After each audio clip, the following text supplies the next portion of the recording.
न कभी किसी के सामने झुकी थी, न कभी किसी बात से डरी थी। राजकुमारी रुद्रलेखा अपने अड़ियल स्वभाव और निर्भीकता के लिए समूचे राजपट में विख्यात थी।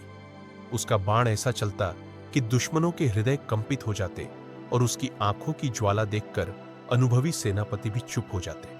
परंतु यही उसका स्वभाव महाराज वीरभद्र के लिए चिंता का कारण बन गया था, क्योंकि वे चाहते थे कि रुद्रलेखा का विवाह किसी ऐसे वीर और समझदार युवक से हो जो उसकी शक्ति और स्वभाव दोनों को संभाल सके, न कि उसे केवल सुंदरता की मूर्ति समझे।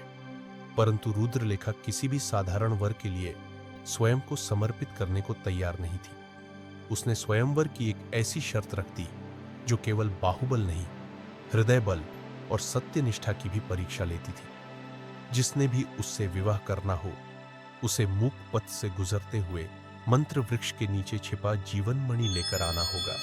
और वह राह ऐसी थी जहां कई वीर मृत्यु को प्राप्त हो चुके थे, क्योंकि मूक पथ एक ऐसा मार्ग था जहां कोई आवाज नहीं कर सकता था, वरना वह ध्वनि स्वयं उसके विरुद्ध हथियार बन जाती। और मंत्र वृक्ष के नीचे स्थित जीवन मणि को तभी पाया जा सकता था जब कोई समर्पण, त्याग और प्रेम की सच्ची भावना से ग्रसित हो, न्याय और दया को अपनी आत्मा में बसाकर। स्वयंवर की घोषणा होते ही चारों ओर चर्चा फैल गई। कई राजाओं और राजकुमारों ने प्रयास किए, पर मूक पथ के नियमों को भंग करते ही वे या तो पागल हो जाते या मार्ग में ही अदृश्य शक्तियों द्वारा नष्ट कर दिए जाते। कोई भी जीवन मणि नहीं ला सका और रुद्रलेखा का हृदय दिन प्रतिदिन और कठोर होता चला गया। तभी एक दिन प्रतापगढ़ के युवराज समरधीर, जो युद्ध कौशल में निपुण लेकिन उससे भी अधिक दयालु और न्यायप्रिय थे, अपने गुरु से आज्ञा लेकर उस चुनौती को स्वीकार करने के लिए आए। उन्होंने पहले दिन ही यह स्पष्ट किया कि वे यह खजाना केवल विवाह हेतु नहीं, बल्कि यह जानने के लिए चाहते हैं कि क्या वे वास्तव में इतने सशक्त और सच्चे हैं कि एक ऐसे उद्देश्य की पूर्ति कर सके जिसे अब तक केवल मृत्यु ने अपनाया है। राजा वीरभद्र ने उन्हें सादर आमंत्रित किया और रुद्रलेखा को बुला भेजा, जहां उसका समरधीर से पहला सामना हुआ। रुद्रलेखा की आंखों में संदेह और व्यंग्य था, जबकि समरधीर के शब्दों में सम्मान और विश्वास। क्या तुम भी उन्हीं मूर्खों में से एक हो जो मेरी एक शर्त के पीछे अपना जीवन लुटाने आए हो? उसने पूछा। पर समरधीर ने शांत स्वर में कहा, यदि तुम्हारा यह परीक्षण मुझे मेरे सत्य के और निकट ले जाए तो यह जीवन भी न्यौछावर है। और रुद्रलेखा पहली बार किसी पुरुष की आंखों में स्वार्थ रहित जिज्ञासा और धैर्य देख सकी। अगले दिन सूर्योदय के साथ समरधीर ने मूक पथ की ओर प्रस्थान किया। उनके साथ न तो कोई सैनिक था, न ही कोई ज्योतिषी या तांत्रिक।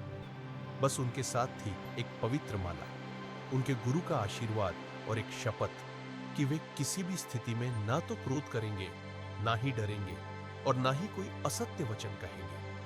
मूक पथ में प्रवेश करते ही चारों दिशाओं से एक अजीब सन्नाटा छा गया। पेड़ अपनी शाखाओं को हिला रहे थे, लेकिन कोई ध्वनि नहीं थी। पत्तियां गिर रही थीं, पर उनकी सरसराहट मौन थी। यह राह शरीर से अधिक मन की परीक्षा लेती थी। चलते चलते समरधीर के समक्ष उनके पिता की छवि प्रकट हुई, जो उनसे बोले, वापस लौट जाओ पुत्र, यह मार्ग तुम्हारे लिए नहीं, यह पथ केवल मृत्यु के निमंत्रण से भरा है। पर समरधीर ने जाना कि यह मोह का भ्रम है। यह आवाज यदि उत्तर दी जाए तो मूक पथ उसे विकृत कर देगा। उन्होंने मौन रहकर अपनी गति बनाए रखी। अगले पड़ाव पर एक युवती अपने मृत पिता के शव को लिए विलाप करती मिली। वह रो रही थी, सहायता मांग रही थी और समरधीर का हृदय व्यथित हो उठा। परंतु वह जानता था कि आवाज निकालते ही वह शून्य में खो जाएगा। उसने अपनी तलवार की मूठ से भूमि खोदकर कब्र बनाई, शव को दफनाया और आंखों से बहते आंसुओं को पोंछते हुए आगे बढ़ा, बिना कोई शब्द कहे। वह जानता था कि करुणा मौन में भी प्रकट की जा सकती है। इस प्रकार 3 दिन और 3 रातें बीत गई। समरधीर भूखा प्यासा थका हारा मंत्र वृक्ष तक पहुंचा, जहां 4 दिशाओं में मंत्र फुसफुसाते शब्दों की तरह गूंज रहे थे, लेकिन उसे कोई स्पष्ट मंत्र नहीं सुनाई दे रहा था। तभी वृक्ष के नीचे एक वृद्ध महात्मा प्रकट हुए, जिन्होंने संकेत में बताया कि जीवन मणि उसी को मिलेगी जो अपने जीवन की सबसे बड़ी सच्चाई मौन में स्वीकार कर सके। समरधीर ने आंखें बंद की और अपने हृदय में छिपा वह सत्य देखा कि वह भी कभी क्रोध, घमंड और ईर्ष्या से ग्रसित रहा है, लेकिन उस पीड़ा ने ही उसे आज करुणा और सेवा की ओर मोड़ा।